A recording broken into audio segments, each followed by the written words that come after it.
하나님이 아브라함에게 약속하실 때 가리켜 맹세할 자가 자기보다 더 큰 이가 없으므로 자기를 가리켜 맹세하여 이르시되 내가 반드시 너에게 복주고 복주며 너를 번성하게 하고 번성하게 하리라 하셨더니 그가 이같이 오래 참아 약속을 받았느니라. 아멘. 11절 12절은 이렇게 말씀하지요. 우리가 간절히 원하는 것은 너희 각 사람이 동일한 부지런함을 나타내어 끝까지 소망의 풍성함에 이르러 게으르지 아니하고 믿음과 오래 참음으로 말미암아 약속들을 기업으로 받는 자들을 본받는 자 되게 하려는 것이라 그랬습니다.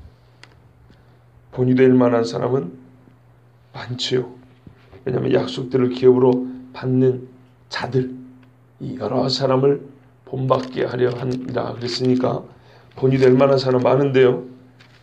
우리가 본을 받으려면 그래도 최고에게 가장 뛰어난 자를 본받아야 되지 않겠습니까? 그가 누구이냐?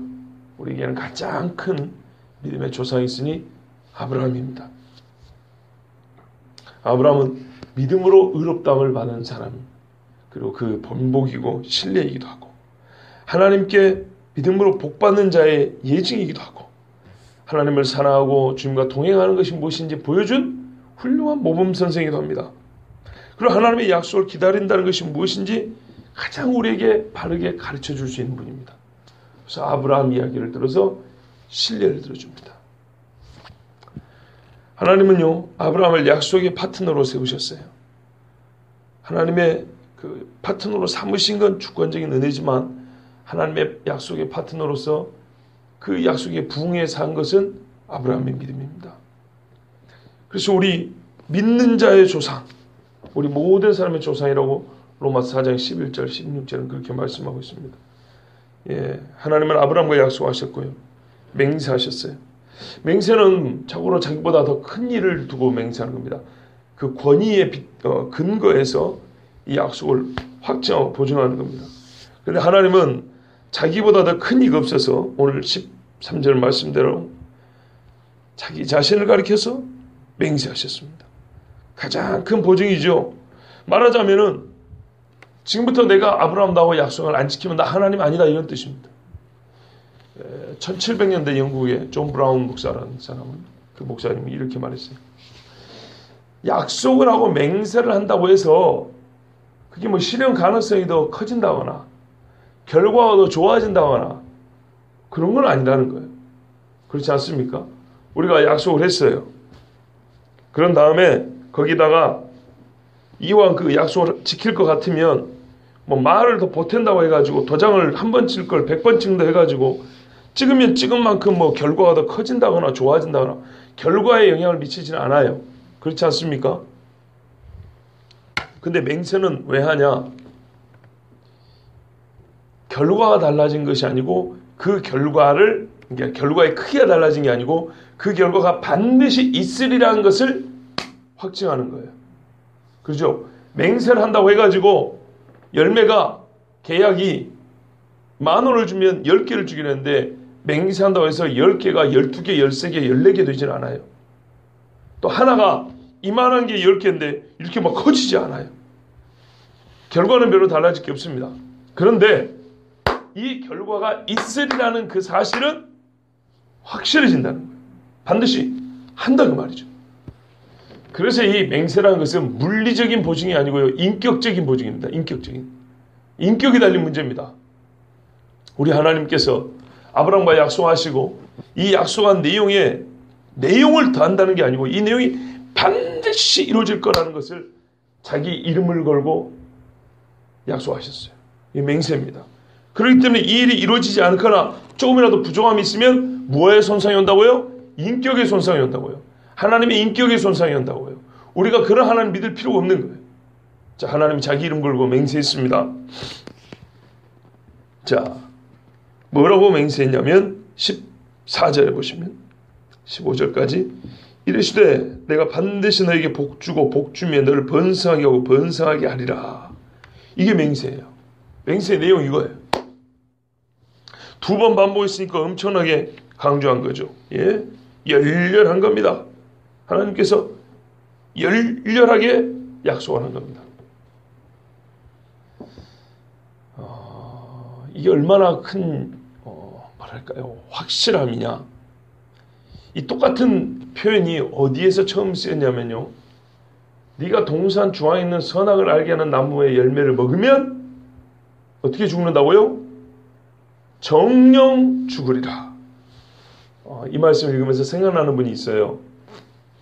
제가 합전교회에서 사역할 때 새벽 예배를 마치면 80이 넘은 여자 집사님입니다. 머리가 하얘요. 80대인데 얼마나 정정한지, 가끔 불편하셔서 못 나올 때 빼고는 그 새벽에도 옷을, 연세 드시면 무거운 옷이 힘들잖아요. 근데 옷을 이렇게 막 두껍게 입고 와요. 80이 넘으셨는데 와가지고 새벽 예배 마치고, 이제 대개는 예배 마치면 이제 빨리 가고 기도하는 분 좀 남아 계시잖아요. 근데 이분이 혼자 기도를 얼마나 크게 한지 몰라요. 근데 어떻게 기도 크게 한지 아세요? 성경을 외워요. 성경을 한 30분 동안 외워버려요. 창세기부터. 얼마나 대단한지 몰라요. 그러면서 항상 첫 기도가 네가 이 열매를 먹는 날에는 정령 죽으리라 이러고 시작을 합니다. 80 넘은 할머니가. 그 예배당에 있는 사람들이 다 들어요. 그걸 못 들을 수가 없어요. 매일 똑같이 첫 번째 기도가 네가 이 열매를 먹는 날에는 정령 죽으리라, 이거를 크게 외쳐요. 그리고 창세기 1장 1절부터 끝까지 가는 건 아닌데요, 성경 곳곳을 외워요. 근데 항상 그 말씀부터 외워요. 우리가 하나님 앞에 서 있는 나를 이해하려면은 선악과를 따먹은 아담부터 이해해야 된다는 그런 그분의 신앙관을 볼 수 있어요. 항상 80 넘은 노인이 목소리가 진짜 이렇게 제가 지금 한 것처럼 이렇게 커요. 예? 외쳐요, 소리를. 네가 선악과를, 동산 중에는 선악을 알게 하는 나무의 열매를 따먹는 정령 죽으리라. 이러고 성경을 이 크기로 계속 외워대요. 한 30분 동안. 대단하죠. 그 열정이 대단하고요. 그 말씀을 암수하는 게 대단하고요. 그리고 다른 사람 기도하는데 방해가 되든지 말든지 그렇게 말씀을 갖고 30분을 읊어대면서 기도해요. 자랑하려는 거 아니에요. 가만 보니까 늘 그래요. 말씀이 늘 기도해요. 일평생이 습관이 된 거라는 걸 알 수 있어요. 참 대단한 분입니다. 선악을 알게 하는 나무의 열매를 네가 먹는다에는 정령 죽으리라. 정령, 반드시 너에게 복주고 복주리라. 번성케 하고 번성케 하리라. 번역은 이렇게 다르게 됐지만 내용은, 그 어법은 동일합니다. 정령 죽는 것처럼 정령 내가 복 주겠다는 거예요. 두고 보라는 거예요. 내가 복을 안 주면 내가 하나님이 아니다. 너를 번성케 하지 않으면 내가 하나님이 아니다. 이런 말씀. 자, 이렇게 하나님 약속하셨습니다. 그런데 이제 여러분 한번 생각해 보세요. 아담과 아브라함이에요. 그러니까 아담에게 하나님이 저주할 때 썼던 그 표현법을 아브라함을 복주는데 그대로 썼어요. 그래서 제가 어제 밤도 그렇고 어제 아침에도 그렇고 그제 아침에도 그렇지만 하나님 말씀에는 저주는 저주대로, 복은 복대로 듣는 겁니다. 저주를 저주가 아닌 것처럼, 복을 또 뭐랄까 복이 아닌 것처럼 이렇게 바꾸거나 어떤 인간적인 욕심을 위해서 함부로 사용하면 안 됩니다. 그 맥락에 맞게 해당되는 사람에게는 저주는 저주요, 복은 복입니다. 하나님이 첫사람 아담을 만드셨어요. 하나님의 첫 작품입니다. 그렇다 할지라도 정령 죽는 겁니다. 아담의 혈통을 따라서 태어난 사람이 아브라함입니다. 그렇다 하더라도 믿음이 있으면 그때부터 믿음의 조상으로 바뀌는 겁니다. 아담과 아브라함은 개인을 넘어서서 각 가속, 그들이 속한 집안의 우두머리입니다. 인간을 육신으로 볼 때 우두머리가 아담이고요. 모든 믿는 자의 우두머리를 또한 우리는 아브라함이라고 그럽니다. 아담 때문에 저주받은 것처럼 아브라함 때문에 복을 받는 겁니다. 예, 아브라함 때문에 이렇게 확 바뀌었어요. 아브라함 때부터. 로마서 4장에도 그래서 이렇게 말씀하지 않습니까? 그에게 의로 여겨졌다 기록된 것은 아브라함만 위한 것이 아니요 의로 여기심을 받을 우리도 위함이니 곧 예수 우리 주를 죽은 자 가운데서 살리신 이를 믿는 자니라. 이 믿음으로 아브라함과 아브라함의 후손들이 연결이 돼요. 아담과 우리가 죄로 말미암아 죽을 사람들은 뭘로 연결됩니까? 죄로 연결이 됩니다. 아담은 그렇게 불명예 스러운 이름이 되어버렸습니다. 신명씨 아시겠죠? 근데 왜 예수님을 둘째 아담이라고 그랬다고요? 이렇게 불명예 스러운 이름인데.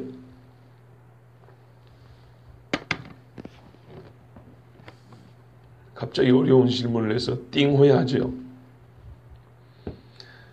제2의 아담, 마지막 아담, 예수님을 그렇게 불렀습니다.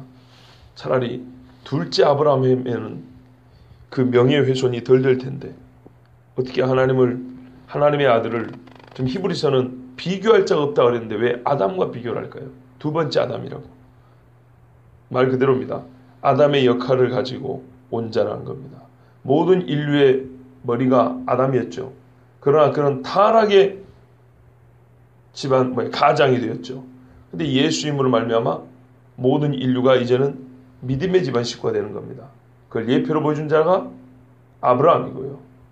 아담 때로부터 진짜 아담부터 내려오는 영적인 옛 세상이 뒤집어지는 겁니다. 그래서 예수님을 마지막 아담이라고 그렇게 부릅니다. 자, 아브라함이요. 이렇게 아담과 대조되어 하나님께서 믿는 자들의 머리와 대표가 되겠어요. 그리고 아브라함에게 약속을 주셨어요. 14절에 그렇게 돼 있죠. 약속을 받았느니라 그랬어요. 자, 그러면 아브라함이 받은 약속이 뭐고 언제 이 약속을 받았습니까?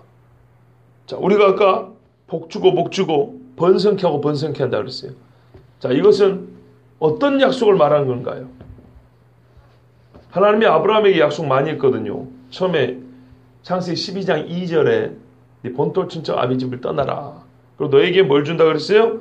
너에게 큰 민족을 이루고 너에게 복을 주어 내 이름을 창대하게 하리라. 너는 복이 될지라 하고 첫 번째 약속이 있습니다. 이 약속을 얻은 건가요? 받은 건가요? 아브라함이? 자, 두 번째는 이렇게 돼 있어요. 15장 5절 하면 밖으로 나가서 묵뼈를 셀 수 있나 봐라. 네 자손이 이처럼 많을 거다. 번성하리라는 거예요.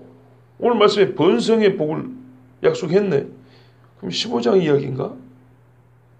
또 17장에 가면은요. 내가 내 언약을 나와 너 사이에 두어서 너를 크게 번성하게 하리라. 내가 너로 심히 번성하게 하리니 너에게서 민족들이 나고 왕들이 너에게서 나올 것이다. 이렇게 돼 있어요. 자, 이렇게 약속해요. 그러면 17장의 약속인가? 맞다. 창세기 21장 1절 2절에 가니까 결국 하나님께서 사라에게 내년 이맘때 아들이 있으라 해가지고 아들을 낳았지. 맞다. 그러니까 하나님이 여러 번 말씀하셨어요. 하늘별처럼 많아질 거다. 네 허리에서 왕들이 나올 거다. 별들과 같이 자손들이 많아질 거다. 너는 복이 될 거다. 자, 이렇게 약속하셨어요. 그리고 이루어졌다는 거예요. 어디서요? 창세기 21장에서 사라가 이삭을 낳았어요. 이삭을 낳아서 이제 이삭부터 이렇게 퍼져나갈 거 아닙니까? 그래서 약속을 받았다는 거예요. 그 약속의 실체를 받았다는 거예요. 이렇게 생각하시면 잘못 생각하는 겁니다. 감 잡으셨죠? 제 말투 들으면 아시죠? 학원사님 아시죠? 예. 이제 설교를 한두 번 들었어야지. 벌써 수백 번을 들어서 말투 딱 들어보면 그게 아니구나 라고 바로 알 수 있어요. 그거 아닙니다.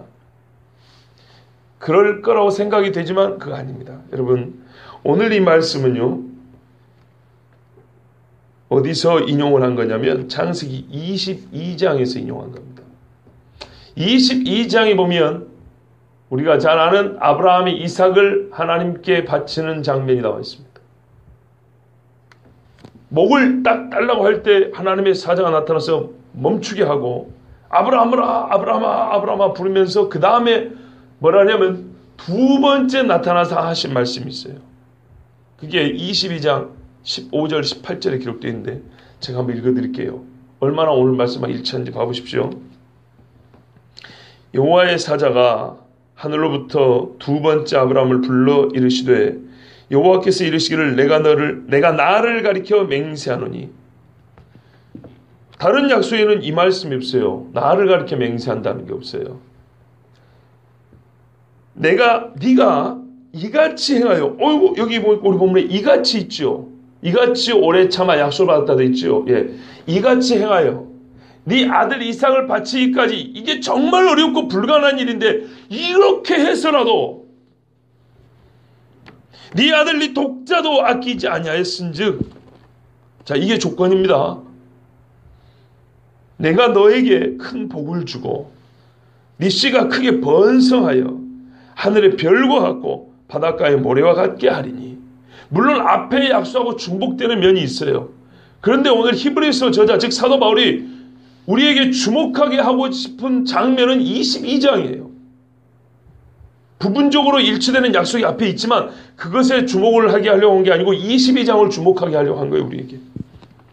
하늘의 별과 같고 바닷가의 모래와 같게 하리니 너의 씨가 그 대적의 성문을 차지하리라.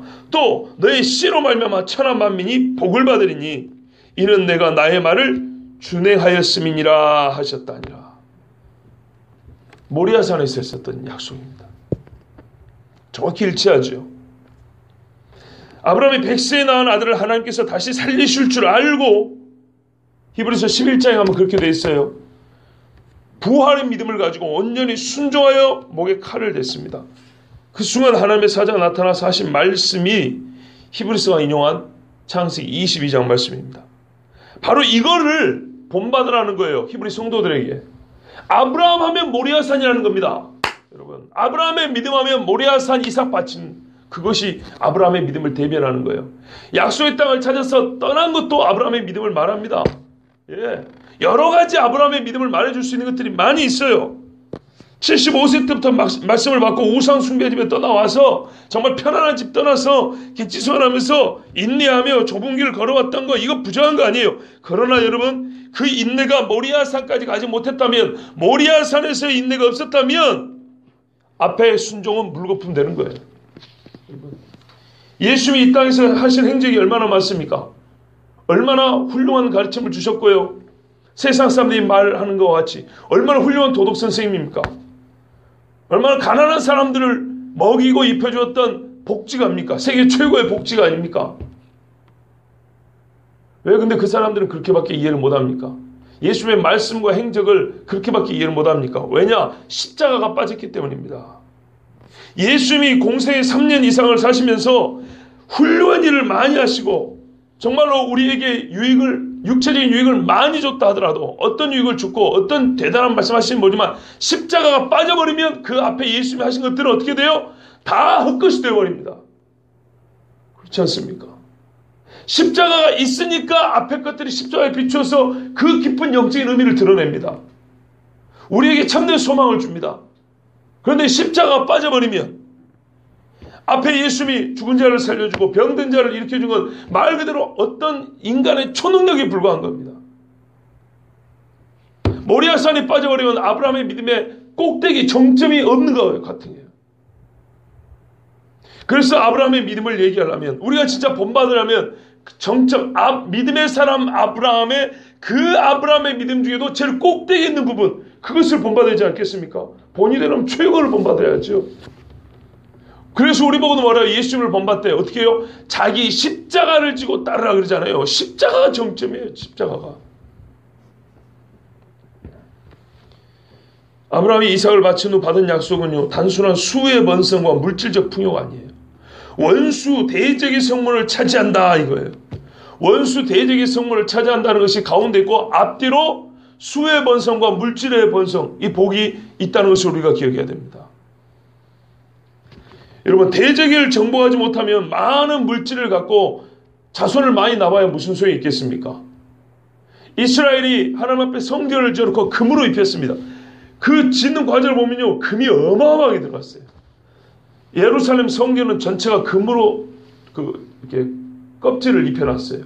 금으로 도금을 해놓은 거예요. 성전 전체를 도금을 해놨어요, 금으로. 그래서 나중에 이방 왕들이 쳐들어와가지고 죽을 것 같으면 그 금을 어떻게 하냐면 벗겨서 조공으로 바쳤다 이렇게 돼 있어요. 벗겨서 방패를 금으로 만들었어요. 순금으로. 도금이 아니고 금으로 만든 거예요. 그냥 방패를. 대단하죠. 이것들 다 뺏기고요. 그릇들도 다 금으로 만들었는데 이거 다 뺏겼어요. 그리고 그것도 안 되니까는 벽에 있는 금을 벗겼다고 돼 있어요. 그러니까 다윗이 얼마나 많은 금을 하나님 앞에 바쳤는지 알 수 있습니다.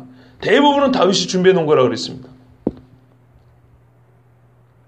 여러분, 대적에게 성문을 뺏기면은 하나님 전에 가장 거룩한 것도 벗겨서 그들에게 바쳐야 되는 겁니다.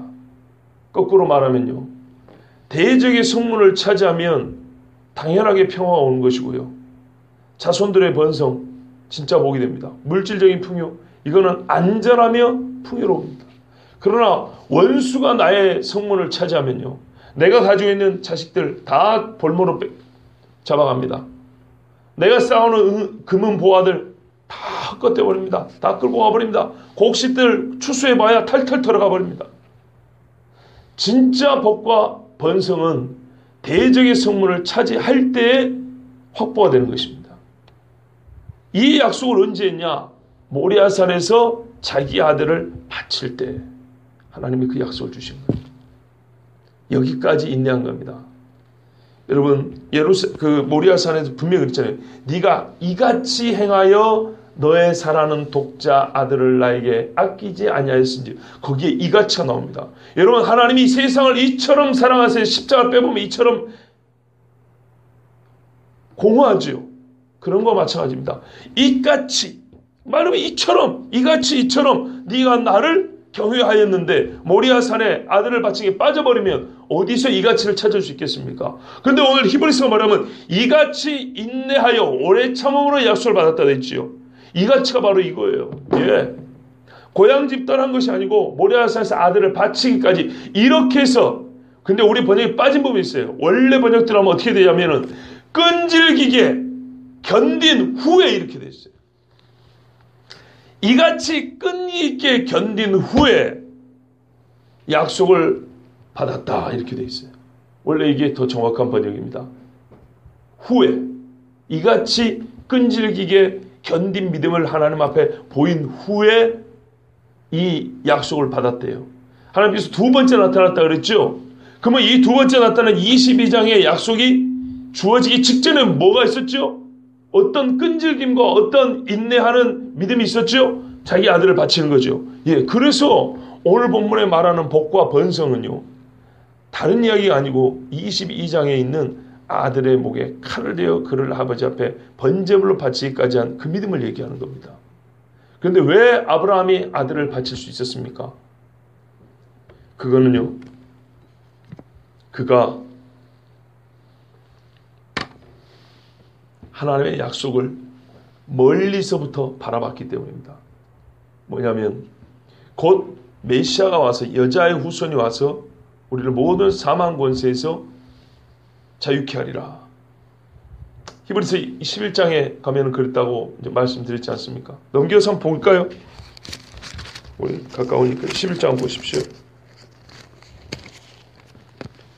11장 17절을 보십시오. 제가 한번 읽겠습니다. 17절 이하입니다. 아브라함은 시험을 받을 때 믿음으로 이삭을 드렸으니 그는 약속들을 받은 자로 돼 그 외아들을 드렸느니라. 그에게 이미 말씀하시기를 내 자손이라 칭할 자는 이삭으로 말미암으리라 하셨으니, 이삭이 살아야 이 약속이 성취됩니다. 근데 그 약속을 받고도 이삭을 바쳤다는 거예요. 그러면 어떤 더 큰 믿음이 있었냐? 어떤 더 큰 약속을 믿었냐? 그가 하나님이 능히 이삭을 죽은 자 가운데서 달리 살리실 줄로 생각한지라. 비유컨대 그를 죽은 자 가운데서 도로받은 것이니라. 죽지 않았기 때문에 비유라고 했지만 아브라함의 믿음은 나는 진짜 죽이고 하나님은 진짜 살린다고 믿었다는 겁니다. 제가 여러 번 반복해서 전해드린 기억이 있습니다. 이것이 바로 아브라함의 믿음입니다. 여러분, 아브라함이요, 다시 살린다는 부활신앙이 있었어요. 그런데 하나님이 언제 부활신앙을 가르쳐줬습니까? 언제 죽은 다음에 다시 살리실 것을 가르쳐줬습니까? 신학자들은 이게 소위 말하는 구약과 신약 중간기에 의로운 자들의 죽음을 보고 저렇게 죽으면 허망하지 하면서 유대인들에게서 부활신앙이 싹 텄다고 종교사적으로 생각을 합니다. 그러나 성경은 그렇게 가르치지 않습니다. 아브라함이 언제 어디서 들었는지 모르지만, 어디서 배웠는지 모르지만 분명히 아브라함 당시부터 부활신앙을 갖고 있었습니다. 욥이 아브라함 시대의 동시대 사람이라고 하죠. 욥께도 분명히 그랬습니다. 부활 이야기를 합니다. 욥도. 아담에게서 들었을지 모릅니다. 조상들에게 말이죠. 아니면 아브라함이 하나님과 동행했기 때문에 하나님이 직접 그에게 가르쳐 줬을지 모릅니다. 어쨌거나 아브라함은 부활신앙을 갖고 있었습니다. 그런데 죽은 자가 살아나는 것이 그냥 가능합니까? 근거가 있어야 되겠죠. 즉 오리란 메시아 이야기를 들었음이 분명합니다. 그렇기 때문에 부활신앙을 갖고 있는 거예요. 그것을 바라보고 메시아는 언제 올지 모릅니다. 그러나 그것을 바라보고 아브라함은 자기 아들을 하나님께 바친 겁니다. 여러분, 이 대적의 성문을 차지하여 진짜 복과 진짜 번성함을 받는다. 이것은요 아브라함만 가졌던 신앙이 아닙니다. 누가복음 1장 70절에서 75절까지 보면 세례 요한의 아버지 제사장 사가랴가 성령의 감동을 받아서 한 예언, 메시아에 대한 되뇌인 말에도 들어보면 아브라함이 주신 약속이 그대로 들어있습니다. 자, 한번 읽어드릴게요. 이것은 주께서 예로부터 거룩한 선지자의 입으로 말씀하신 바와 같이 우리 원수에게서와 우리를 미워하는 모든 자의 손에서 구원하시는 일이라. 이 부분이 대적의 성문을 차지한다는 말입니다. 우리 조상을 긍휼히 여기시며 그 거룩한 언약을 기억하셨으니 하나님이 자기가 한 언약을 기억했대요. 그게 무슨 언약이냐 이 말이죠. 무슨 언약인데 하나님이 기억했냐. 곧 우리 조상 아브라함의 하신 맹세를 아브라함의 하신 맹세를 기억하셔서 오늘 누구를 줬다고요? 메시아를 보내줬대요. 그러니까 아브라함에게 하신 맹세를 기억하니까 그래서 메시아 왔으니까 아브라함은 메시아 언약을 하나님 앞에 받았다 이런 말이죠. 메시아 언약을 받았다는 거예요. 언제 받았냐는 거예요. 언제. 그게 바로 모리아산 아닙니까? 네가 네 아들도 아끼지 않았기 때문에 나도 내 아들 주겠다 그랬지 않았습니까? 우리가 원수의 손에서 건지심을 받고 보십시오. 원수의 손에서 자유케 된다는 게 좀 2번 나와 있죠. 근데 모리아산에서 대적 원수의 성문을 차지하리라 그를 정복하리라 이 약속이 있었지요. 사가랴가 세례 요한의 아버지입니다. 그런데 성령의 감동을 받으니까 그 창세기 22장의 예언을 그 약속을 반복하여 되뇌입니다. 많은 사람들 앞에서. 죄 앞에서 성결과 의로 두려움이 없이 섬기게 하리라 하셨도다. 예, 원수에게서 우리를 구원하셔서 원수에게서 우리를 건지신 다음에는 하나님 앞에 거룩함과 의로움으로 하나님을 이제는 두려움 없이 섬기게 하신다 그랬어요. 이게 아브라함이 주신 약속이고 그게 지금 이루어졌대요. 메시아를 통해서. 자, 그렇다면 우리가 알 수 있는 게 이겁니다. 아브라함이 이같이 인내함으로 약속을 받았다 그랬는데요. 아브라함이 받았다는 것은 이삭의 출생이 아니라 메시아의 약속이라고 그랬죠. 그죠? 근데 아브라함 당시 때 메시아가 왔습니까? 안 왔습니까? 안 왔습니다. 안 왔는데 아브라함은 받았다 그랬어요. 어떤 의미일까요? 육체적으로는 아직 보지 못했지만은 그는 분명히 메시아가 온다는 확신을 마음에 품고 그것을 바라보고 살았기 때문에 아브라함이 받았다고 하는 겁니다. 요한복음 8장 56절 이렇게 돼 있죠. 너희 조상 아브라함은 나의 때 볼 것을 보고 미리 본 거로 즐거워했다 그랬어요. 아브라함이 육체로 생존 시에 메시아가 올 것을 하나님께로 약속을 지금 받고요. 지금 사가랴도 그렇게 인정하고 있죠. 약속을 받고 미리 봤다는 거예요. 하나님이 보여주셨다는 겁니다. 이거를 보고 즐거워하면서 나이 175세까지 살고 죽었답니다. 그렇기 때문에 그런 약속을 받았다고 하는 거예요. 시간차는 있지만은 아브라함은 이미 받은 것과 진비 없이 메시아 올 것을 알고 봤다는 겁니다. 그런데 혼자만 본 것이 아닙니다. 여러분 기가 막힌 말씀이 기록이 되어 있습니다.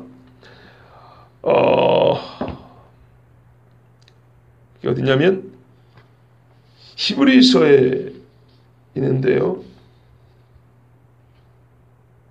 히브리서 11장 아까 우리 읽었는데 거기 한번 다시 한번 봐볼게요. 보십시오. 히브리서 11장에 9절 10절입니다. 믿음으로 그가 이방의 땅에 있는 것 같이 약속의 땅에 거류하여 동일한 약속을 유업으로 함께 받은 이삭 및 야곱과 더불어 장막에 거하였으니 보십시오. 동일한 약속을 유업으로 함께 받은 이삭 및 야곱과 더불어 장막에 거하였대요. 이삭과 야곱도 동일한 약속을 받았대요. 이때가 언제냐면 야곱이 17세 되기 전 이야기입니다. 야곱이 계산해보면 제가 지금 정확히 기억 안 나는데 14살인가 17살까지 할아버지 아브라함하고 같이 삽니다. 야곱이 뭘 욕심냈는지 잘 보셔야 돼요. 야곱은 재산을 욕심낸 게 아닙니다. 그는 말 그대로 장자권을 욕심낸 겁니다. 하나님의 언약의 계보, 이 약속이 장자로 내려간다는 기본적인 상식에 의해서 아브라함 할아버지가 가르쳐준 것은 메시아 언약입니다. 근데 그 메시아의 조상, 그 약속의 계보는 대개 고대 사람들 장자로 내려가잖아요. 그렇기 때문에 야곱이 욕심을 낸 겁니다. 그리고 엄마 리브가가 얘기해 줬지 않겠습니까? 태에 있을 때부터 하나님께서 너희를 이렇게 거꾸로 예언을 하셨단다. 그러니까 야곱이 욕심을 낸 겁니다. 아브라함이 이삭하고 야곱하고 한 집에 살 때, 즉 야곱이 소년 시절에 아브라함은 동일한 약속으로 이삭과 야곱과 살았다 그랬어요. 그 말은 아브라함이 자기가 받은 약속을 이삭에도 가르쳐주고 야곱에도 가르쳐줘서 세 사람이 같은 믿음을 가지고 같은 것을 바라봤다는 얘기입니다. 야곱이 그렇게 아주 인간적인 욕심만 많고 믿음이 없었던 인간이 아니에요. 아브라함이 바라본 것을 10대 때 똑같이 바라봤기 때문에 그걸 하나님을 이렇게 바라보긴 바라봤는데 하나님의 방식으로 이루어질 것을 기대하지 않고 인간적인 애를 써서 편법을 써서 그를 취하려고 했던 그런 죄는 있고 허물은 있지만 야곱이 가졌던 믿음은 아브라함이 모리아산에서 받은 예언의 말씀, 이 약속, 그걸 똑같이 바라봤다는 거예요. 그게 뭡니까? 이 셋이 같이 바라봤던 게 그게 바로 메시아 약속입니다. 근데 같이 바라봤다 그러지 않습니까? 아브라함이 그걸 바라보고 즐거워하면서 죽었고요. 이것을 자기 혼자 가슴에 묻어둔 게 아니라 이삭과 야곱에게도 가르쳐주고 전수해줬습니다. 그렇습니다. 창세기 22장 17절 약속은요, 영적이고 미래적인 복을 말합니다. 훨씬 더 깊은 의미는 그것입니다. 로마서 9장 7절 8절에 뭐라 그러냐면 또한 아브라함의 씨가 다 그의 자녀가 아니라 오직 이삭으로부터 난 자라야 내 씨라 불리리라 그랬어요. 곧 육신의 자녀가 하나님의 자녀가 아니요 오직 약속의 자녀가 씨로 여기심을 받는다 그랬어요. 이거 놀라운 이야기입니다. 봐보십시오 여러분. 이삭은 아브라함이 리브가 아니다 부인 사라죠. 사라하고 잠자리를 안 하고 낳은 아들입니까? 성령으로 잉태했습니까 이삭은? 그렇지 않죠. 이삭도 육체의 혈통을 이어받은 아들입니다. 그런데 뭐라 그랬냐면요. 로마서 9장이 아주 기가 막힌 말씀이에요. 오직 이삭으로 난 자라야 너의 씨라 그랬다 그랬어요. 자, 근데 이삭은 아브라함이 부인 사라하고 성관계를 해서 낳은 아들입니다. 그런데도 불구하고 그 다음 절에 뭐라면 육신의 자녀가 하나님의 자녀가 아니요 그랬어요.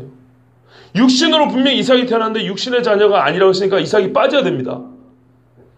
그리고 뭐라 그러냐면 오직 약속의 자녀가 씨로 여기심을 받는다 그랬어요. 그러니까 이게 이상하다는 거예요. 봐보세요.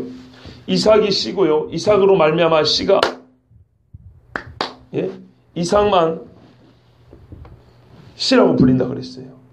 그런데 육신이 아니라 약속의 자녀만 씨라고 불린다 그랬어요. 그 말하자면 이삭이 약속의 자녀라는 얘기입니다. 근데 육신은 뺀다고 그랬어요. 근데 이삭이 분명히 육신의 자녀가 맞아요. 그죠? 그러면 여기서 이삭은 육신으로 태어났다는 걸 부정한다는 게 아니고 이삭의 영적인 정체성을 규정할 때는 육신 이야기는 빼고 그 약속으로만 이삭을 규정하겠다는 뜻이에요. 실제로 아브라함의 자손 중에 육신으로 아들 된 자가 얼마나 많은지 모릅니다. 먼저 이스마엘 있죠. 하갈의 소생 이스마엘 있고 그 다음에 사라가 죽은 다음에 후처 그두라를 취했는데 이 그두라가 낳은 아들이 4명인가 6명 됩니다. 아브라함 100살 넘어서 낳은 아들이 또 있어요. 이 사람들은 아브라함이 죽기 전에 동방으로 다 재산을 줘서 보낸 사람들입니다. 이 사람들이 다 이삭도 포함해서 육신으로 난 겁니다. 그런데 육신으로 난 것이 이삭도 포함해서 똑같은데 여기서 이삭을 따로 떼어서 그만 약속으로 왔기 때문에 약속의 측면만 보겠다는 겁니다. 이삭에게는. 여러분 예수 그리스도가 이 땅에 오셨죠. 아브라함의 후손입니다. 그런데 예수님은 약속으로 오셨죠. 바로 그런 말입니다. 이삭이 예수님의 모형과 예표라는 얘기입니다. 아브라함 집안의 혈통으로 왔어요. 예수님이. 그런데 우리가 예수님을 볼 때는 그의 혈통을 볼 것이 아니고 약속을 봐야 된다는 얘기입니다. 약속. 그렇지 않습니까? 예, 이삭의 씨만 약속이 있습니다. 그런데 이삭을 통해서 하나님이 약속하신 것은 대적의 성문을 밟으리라 이거였어요. 차지하리라. 이 약속이 어디까지 한다고요? 메시아 예수님께까지 한다고요. 예, 약속의 씨가 하나님의 자녀라 그랬죠. 이삭을 말하면서 그와 같이 혈통으로는 분명히 아브라함 집안에서 올 것인데 혈통을 보지 말고 이삭을 내가 약속으로만 규정한 것처럼 훗날 너희 집안에 약속으로만 규정해야 될 또 다른 씨가 올 거라 이 말이죠. 그 씨가 실제로 대적의 성문을 차지합니다. 이삭이 성문을 차지하는 게 아니고. 근데 이삭은 예표입니다. 그의 예표. 자기 목숨을 바쳐서 많은 사람 믿는 자를 하나님 앞에 의로운 자녀로 이끌 그 약속의 씨가 올 거라는 거예요. 그가 그 일을 어떻게 하냐? 대적의 성문을 차지하여서 원수를 발로 밟고서 많은 믿음의 사람들을 일으켜 세워 진짜 아브라함의 자손, 하나님 나라 백성을 번성케 하고 그들을 복되게 하리라, 이런 말씀입니다. 그 약속을 아브라함이 모리아산에서 받았다는 겁니다. 모리아산에서 약속의 시인 십자가의 예수님 메시아를 약속으로 받은 거예요. 이거를 성령의 감동을 받은 자 사가랴 같은 사람은 예언하고 노래했던 것입니다. 그리고 바울이 다메섹 도상에서 그 약속의 자손 예수님을 만나고 이제부터는 예수 그리스도를 혈육으로, 혈통으로, 육신으로 알지 아니하고, 그죠? 육신으로 알았으면 잡아 죽여야죠. 육신으로 알지 아니하고 아브라함에게 주신 약속의 성취, 아브라함이 바라고 즐거워했던 그 메시아로 이제는 인정하고 믿고 목을 걸고 아브라함이 주신 약속이 오늘 예수를 믿는 우리에게도 주어졌으니, 이방인 너에게도 주어졌으니 예수를 믿으라 하고 외치고 다녔던 겁니다. 여러분, 우리가 누구를 본받아야 될까요? 아브라함을 본받아야겠죠. 아브라함의 어떤 것을 본받아야 됩니까? 동일한 부지런함으로 끝까지 인내하여 믿음의 본보기가 되는 사람들, 그 약속을 받은 사람들을 본받으라 그랬는데요. 모리아산에서 자기 아들을 바치기까지 그 끈기 있게 견디고 인내한 믿음을 본받아야 합니다. 그것이 오늘 우리에게 주신 말씀입니다. 그래서 아브라함이 2000년 전에 육신으로는 메시아를 보지 못하였으나 하나님께 주신 믿음의 눈으로 메시아를 바라보고 나그네 길을 걸어갔다는 겁니다. 그런데 오늘날 우리는 2000년 전에 오히려 예수님을 받은 사람들입니다. 그런 우리가 아브라함의 믿음이 있으면 어찌 아브라함이 걸어간 그 길을 걸어가지 못하겠습니까?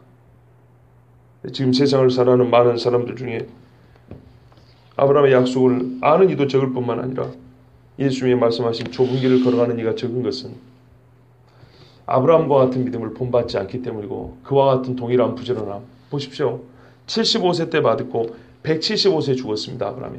그러면은 넉넉 잡고 100년을 동일한 부지런함으로 하나님과 함께했다는 얘기입니다. 여러분, 100년, 적어도 100년은 살면서 꾸준한 믿음을 가져야 그게 믿음이라고 하는 겁니다. 우리가 아브라함의 믿음을 본받아서 예수 그리스도 약속의 자녀가 사실 우리는 되었기 때문에 이제 이 된 사실을 감사하면서 끝까지 잘 지켜나가기 바랍니다. 절대로 뒤로 물러가지 마시고. 이렇게까지 강조하는 이유가 어디 있겠습니까?